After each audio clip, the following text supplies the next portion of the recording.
Part 1.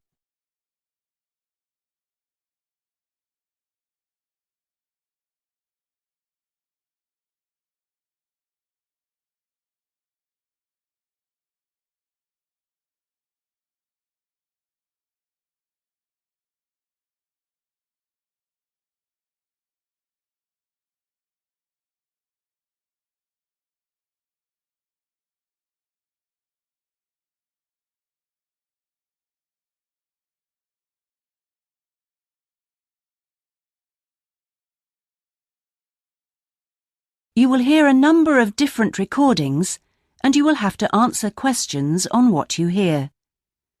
There will be time for you to read the instructions and questions, and you will have a chance to check your work. All the recordings will be played once only. You will hear a student talking to a housing officer about living with a homestay family. First, you have some time to look at questions 1 to 6.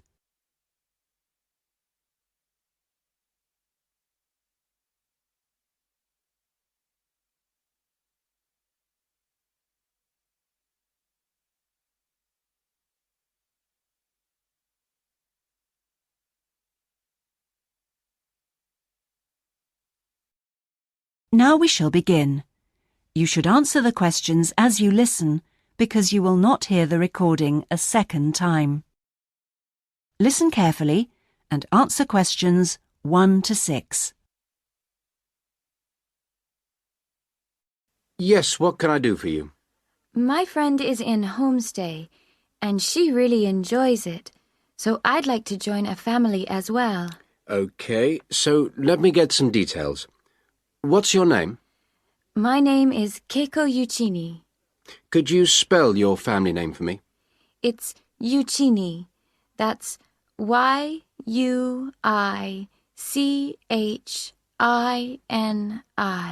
And your first name? It's Keiko. K-E-I-K-O. That's Keiko Yuchini. Okay, and you're female. And your nationality? I'm Japanese. Right. And could I see your passport, please? Here it is. Okay, your passport number is JO6337. And you're how old? I'm 28 years old. Now, you live at one of the colleges. Which one? Willow College, room 21C. Right, 21C Willow College. And how long are you planning on staying with Homestay? About 4 months. Longer if I like it. And what course are you enrolled in? Well, I've enrolled for 20 weeks in the Advanced English Studies because I need help with my writing. And I'm nearly at the end of my first 5-week course. Okay. Do you have any preference for a family with children or without children? I like young children, but I'd like to be with older people. You know, adults, someone around my age. Okay. And what about pets? I am a veterinarian, so that's fine. The more the better.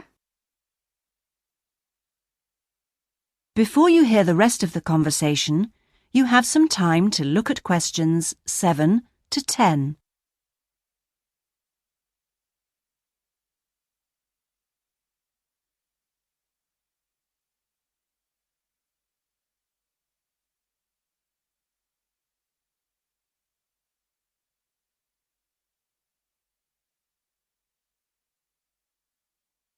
Now listen and answer questions 7 to 10. All right. Now, what about you? Are you a vegetarian or do you have any special food requirements? No, I am not a vegetarian, but I don't eat a lot of meat. I really like seafood. And what are your hobbies? I like reading and going to the movies. Do you play any sports? Yes, I joined the handball team, but I didn't like that, so I stopped playing. Now I play tennis on the weekend with my friends. All right. Let's see. Name, age... Now the location. Are you familiar with the public transport system? No, I'm not really because I have been living on campus.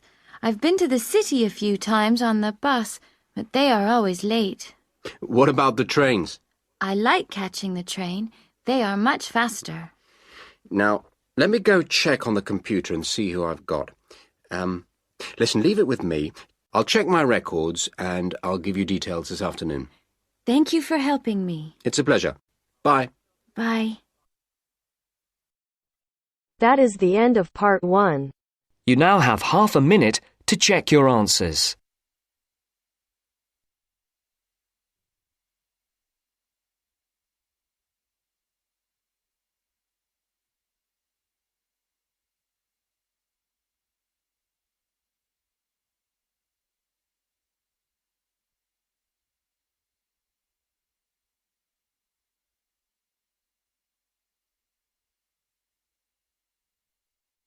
Now turns to part 2.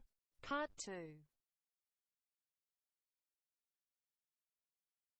You will hear a guide giving a tour of a park. First, you have some time to look at questions 11 to 14.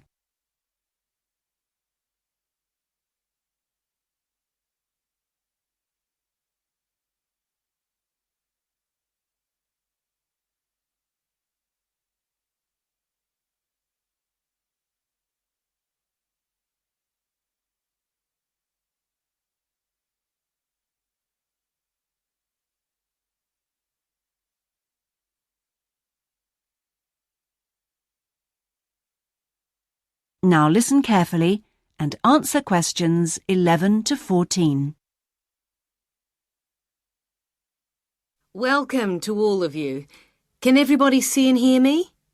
Good. I'm Sally, your guide for this tour of the Bicentennial Park. I hope that you're all wearing your most comfortable shoes and that you can keep up the pace. So, let's get underway on our tour around this wonderful park. I'll start today with some general background information. There used to be a lot of factories in this area until the 1960s. Creating the park required the demolition of lots of derelict buildings on the site, so most of the exciting park space all around you was originally warehouses and storehouses.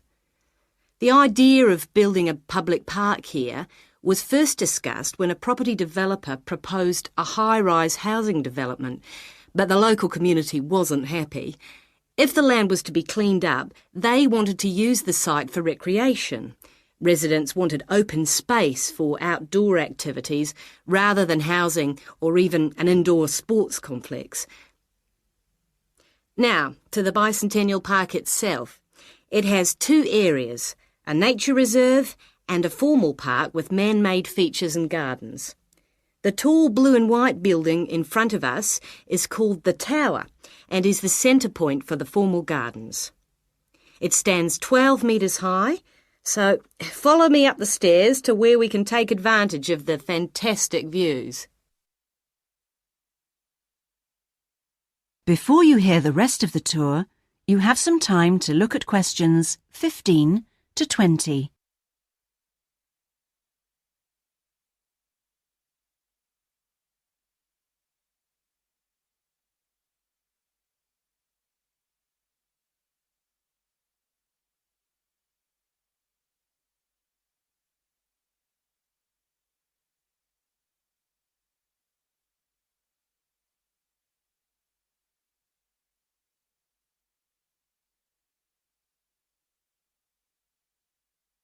Now listen and answer questions 15 to 20.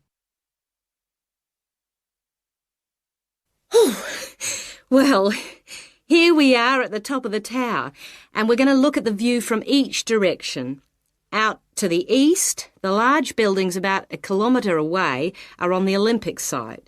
There's an indoor arena for gymnastics, a stadium for track and field, and a swimming pool for races and synchronised swimming, and also diving. If you look carefully down there, you can see the train lines. The Olympic site has its own station to encourage the use of public transport. There is also a car park, but it only holds a limited number of cars. The formal park has some specially created water features. If you look out here to the south, you can see a circular ornamental pond. And around to the west, you can relax and sit on a bench to smell the flowers in the rose garden. And finally, up to the north, if you look in front of you now, there's a lake with a small island in the centre. You can hire rowing boats at the boat shed, which you can't see from here. But if you look through the trees, you can see the cafe, which has lovely views across the water. OK, let's climb down now. We will go now and have a look at the nature reserve section of the park, which has opened up natural wetland to the public. The mangroves have been made more accessible to visitors by the boardwalk built during the park's upgrade. You'd think that people would come here to look at the unusual plant life of the area, but in fact it's more often used for cycling and is very popular with the local clubs. This is the far end of the park, and over there you can see the frog pond, a natural feature here long before the park was designed. Just next to it we have our outdoor classroom, a favourite spot for school parties. The area is now most often used by primary schools for biology lessons. And finally, let's pass by the Waterbird Refuge. This area is in a sheltered part of the estuary. That's why the park's viewing shelter is a favourite spot for bird watchers who can use it to spy through binoculars. You can watch a variety of waterbirds, but most visitors expect to see black swans when they come to the shelter. You might spot one yourself right now. Well, here we are back at our starting point, the Visitors Centre. That is the end of part 2. You now have half a minute to check your answers.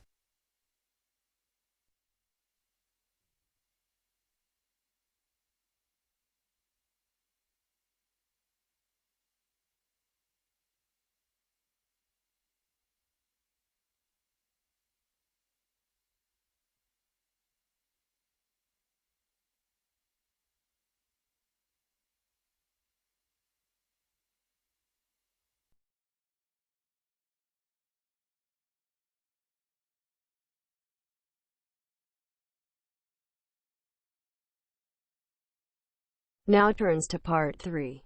Part 3. You will hear two students discussing a geography presentation they're going to give. First, you have some time to look at questions 21 to 26.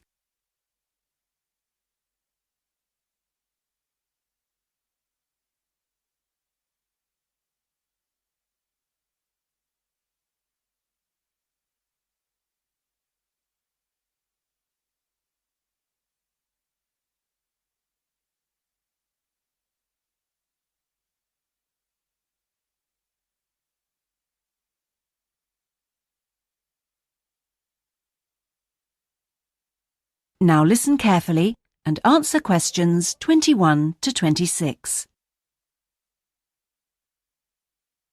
Remind me, Trevor, how long is the presentation?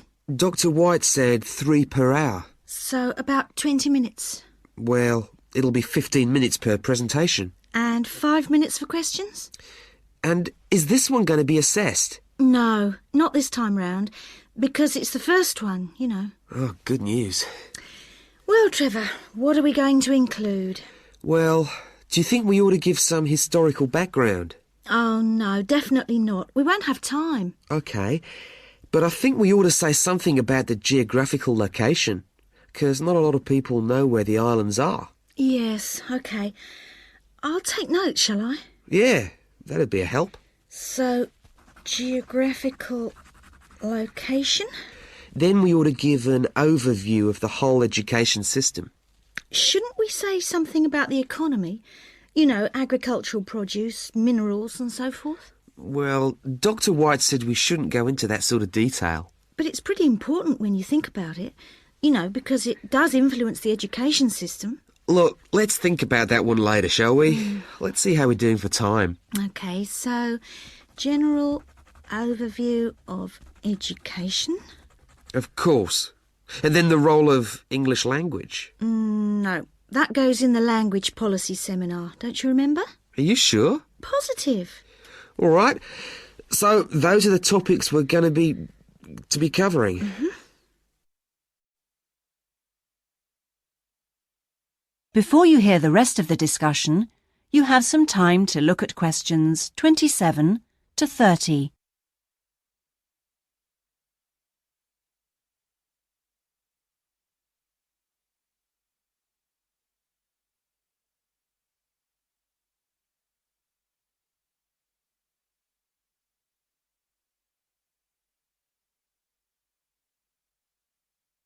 Now listen and answer questions 27 to 30.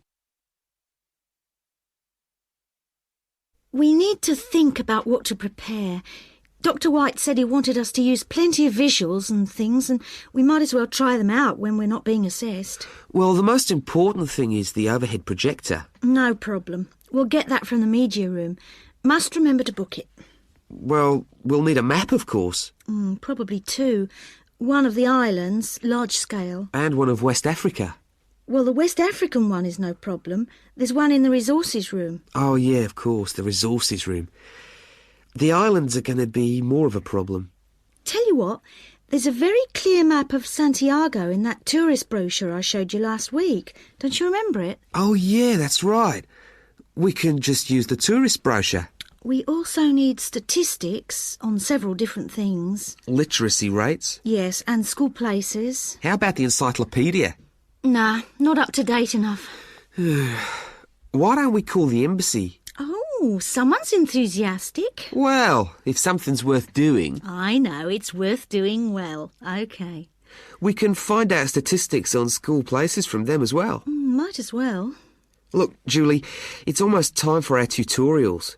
We can meet again on Monday, but we need to prepare some stuff before then.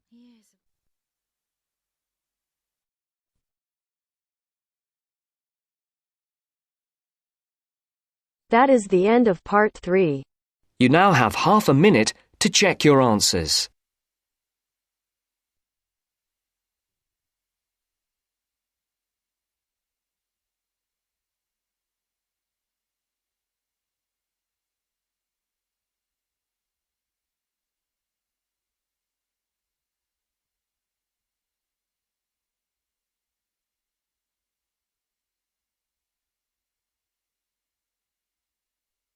Now turns to part 4. Part 4. You will hear part of a lecture about a chemical substance called monosodium glutamate. First, you have some time to look at questions 31 to 40.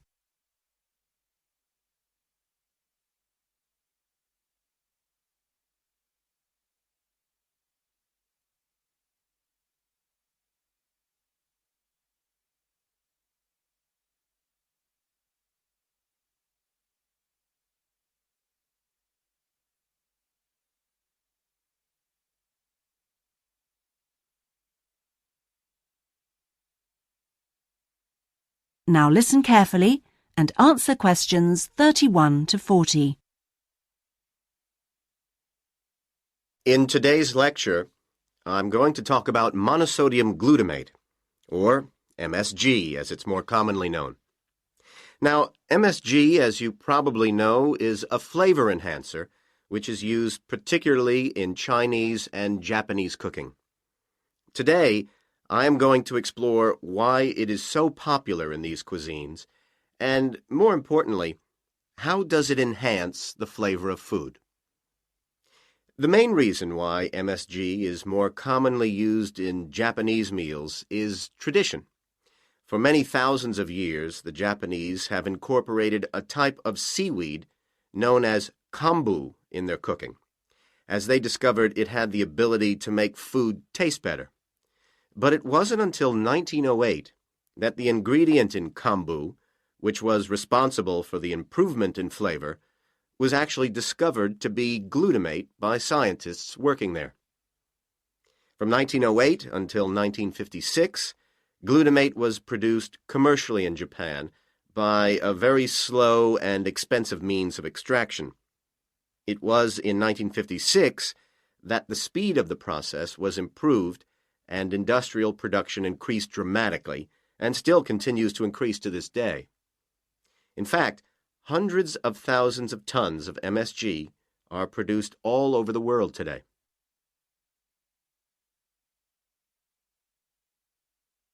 So what exactly is MSG? Well, monosodium glutamate contains 78.2% glutamate, 12.2% sodium, and 9.6% water.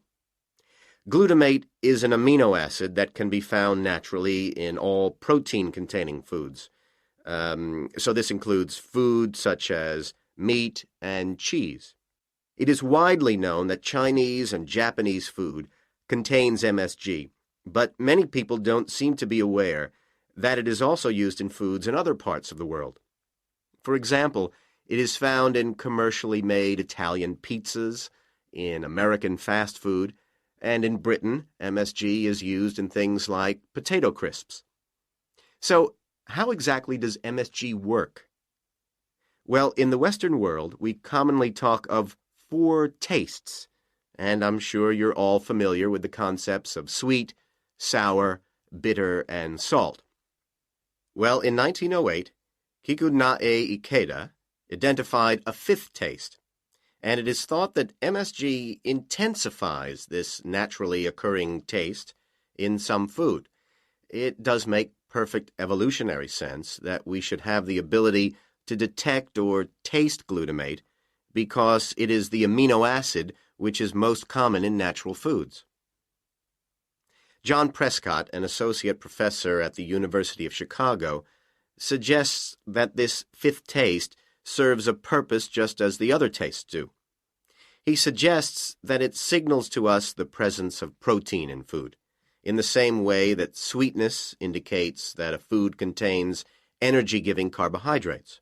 Bitterness, he says, alerts us to toxins in the food, while sourness warns us of spoilage, and saltiness signals the presence of minerals.